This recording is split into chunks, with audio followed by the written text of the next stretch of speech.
So, as you may know, video games have a major presence in our lives as teenagers, which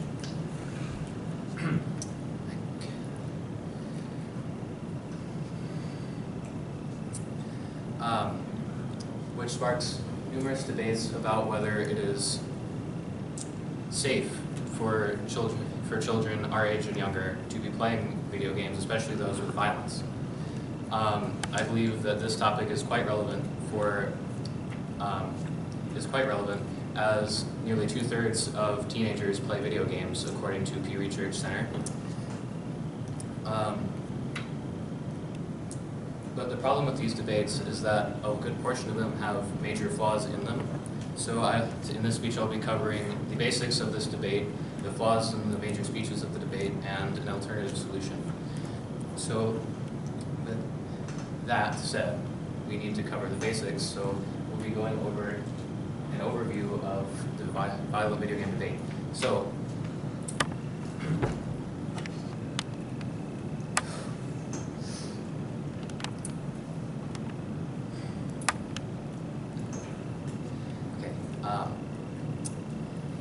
So according to Harvard Health Publishing, an analysis of games rated by the ESRB, or if you're not aware of the term, the Entertainment Software Ratings Board, has found that more than half of the games rated by this organization contain violent content, with 90% of the December games being recommended for ages 10 and above.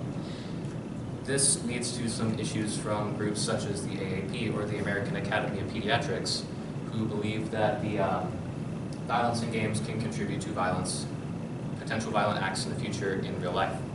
However, there are many researchers that dispute this claim, so the debate goes on and back and forth. So now that we know this basic overview, we are going to cover the major flaws in these arguments. So most of these studies that are quoted by the AAP and similar organizations are based off of observational effects, which does not, as doctors such as Dr. Christopher Ferguson say, do not correlate between aggression in media and aggression in real life.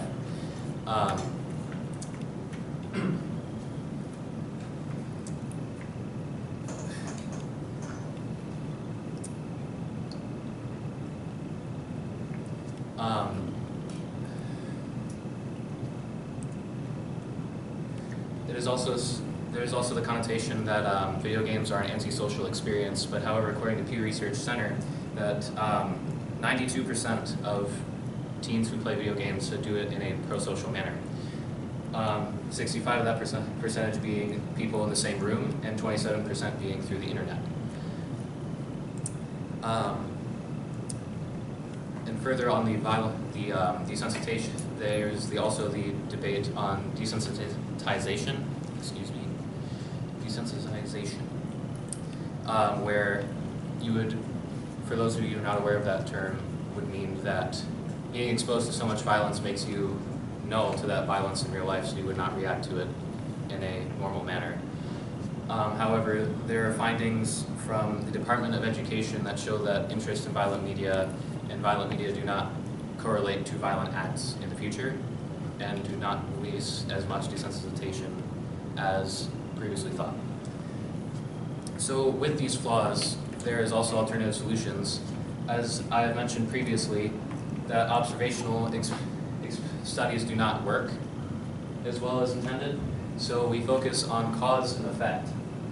Like these studies, according to Dr. Christopher Ferguson, would show more solid data and not limit what we can study. And I believe that it could also potentially cancel any political stakes that someone might have in this, because you're focusing directly on the objective facts and not it's harder to skew objective things into a political light. And I also think, because according to that, we should focus on the civic benefits and deficits of playing video games, because according to the Pew Research Center, that video gaming can provide civic experiences. Civic experiences is citizens working together to an idea or change. So if we focus on these civic benefits and deficits, we can see what video games do to people who will potentially join our society and do actual civic activities in real life. So just to recap, I went over the basics of the debate where I covered an overview of the argument of desensitization, anti-socialism, and anti-socialite behavior, excuse me, and in real-life violence from video games.